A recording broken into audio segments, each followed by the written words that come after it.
Bom dia a todos. O nosso trabalho vai falar sobre o transtorno de personalidade narcisista. Vamos começar? Sumarício. Beatriz Alcântara é uma mulher branca, divorciada e sócia de uma agência de modelos e misses de 37 anos, que pediu a troca do profissional de psicologia que lhe atendia na clínica Montreal Psicologia e Psiquiatria. Relatava que a psicóloga que atendia não estava preparada o suficiente e não era culta como deveria. 6 meses antes, havia procurado atendimento psicoterapêutico, com queixas como se sentir sobrecarregada, sem energia e injustiçada. Passava por um processo de separação naquele momento e queixava-se que o ex-esposo não soube reconhecer seu valor e que deveria agradecê-la por ter ficado tantos anos com um homem fraco e carente como ele.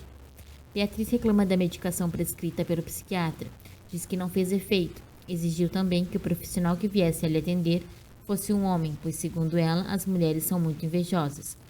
Durante o seu primeiro processo de psicoterapia com abordagem cognitivo-comportamental, ela faltava aos horários marcados e não fazia as tarefas prescritas. Beatriz diz que espera que o novo psicólogo seja melhor, o mais instruído e deve estar no mesmo patamar que ela.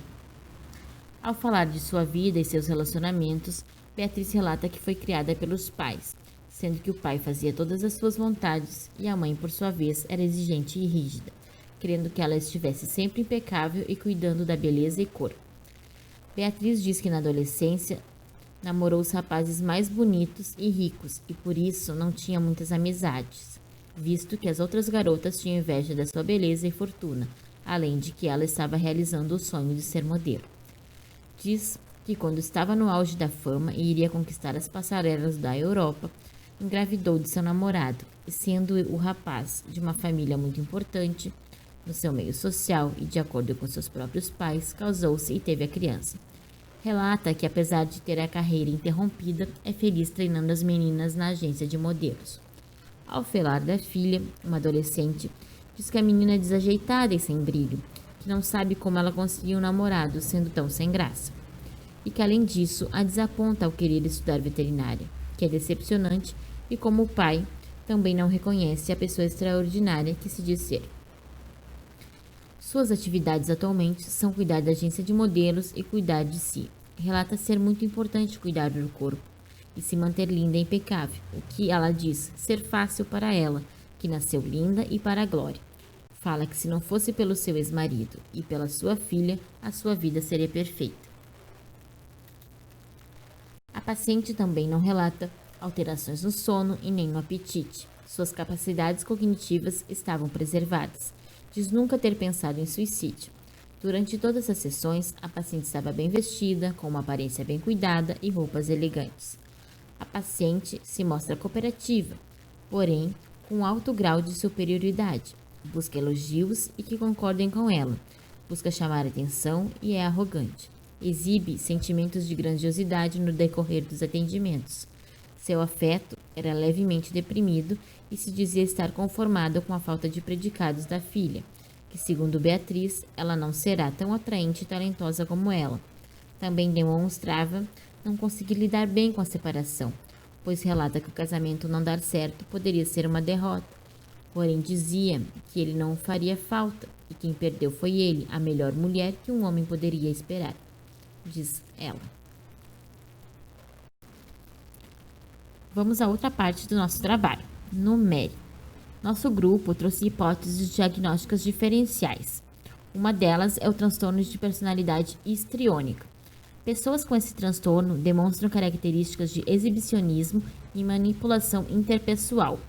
Buscam serem elogiadas, o que se assemelham às pessoas com transtorno de personalidade narcisista.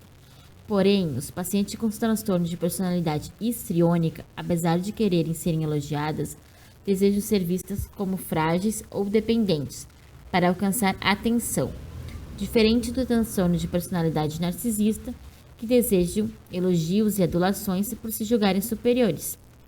Ademais, o orgulho excessivo com as conquistas, a falta relativa de demonstração das emoções e desdém pela sensibilidade dos outros ajuda a distinguir o transtorno da personalidade narcisista do transtorno da personalidade histriônica.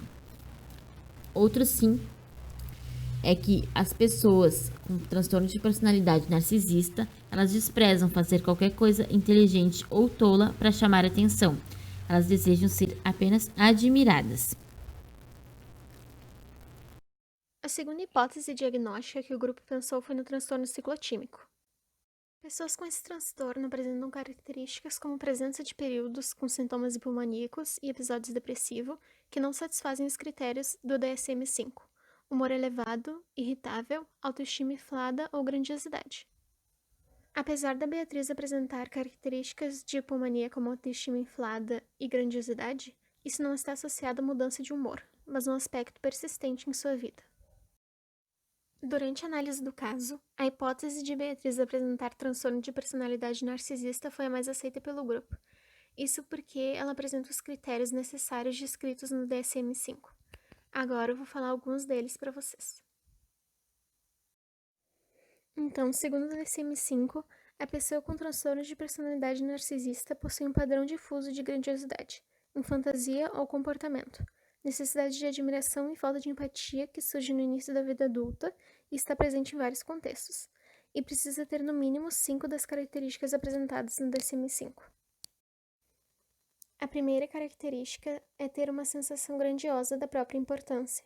Nós observamos isso em 2 momentos com Beatriz. O primeiro foi quando ela falou que era a pessoa mais atraente e talentosa. No segundo momento, foi quando a Beatriz relata sobre sua carreira de modelo. Ela fala que antes de engravidar estava no auge da fama.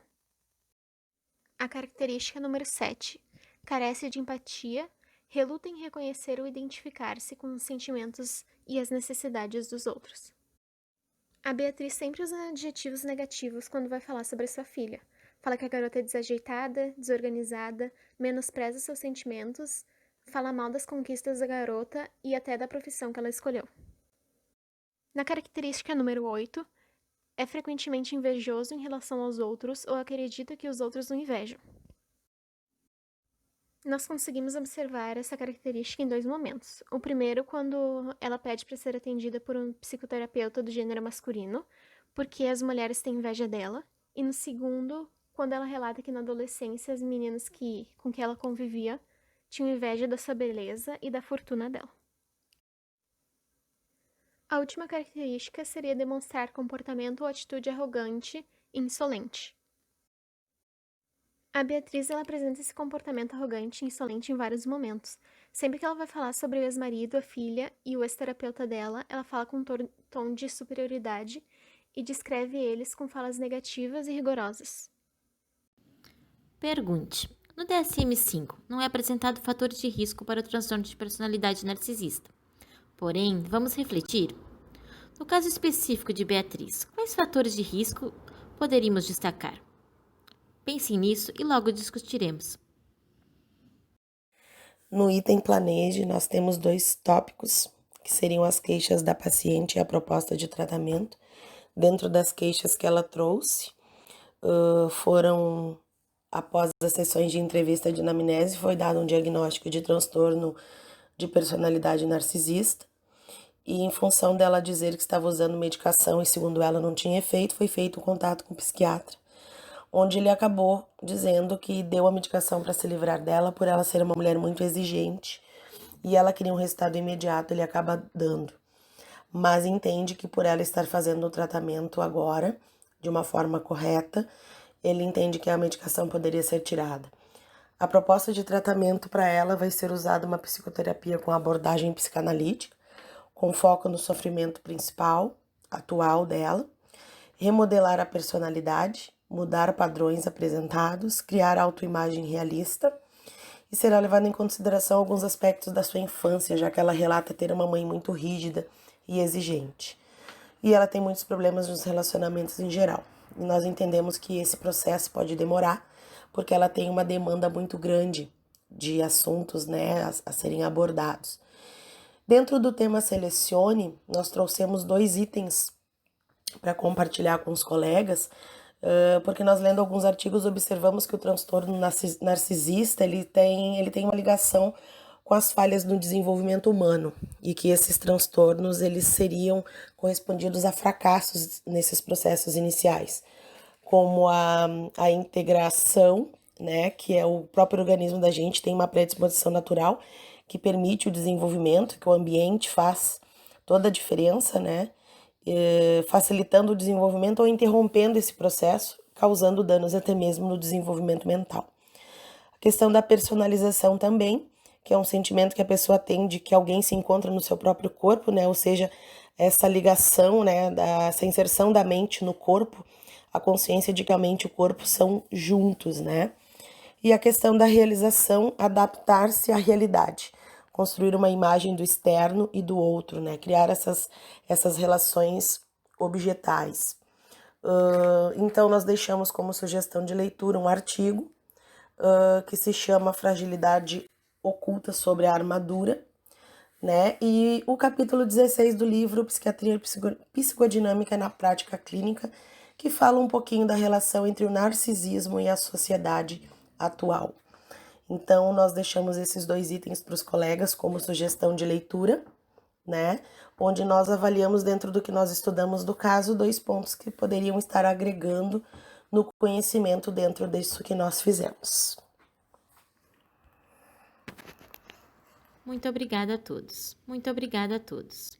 Aqui estão as referências usadas para o nosso trabalho.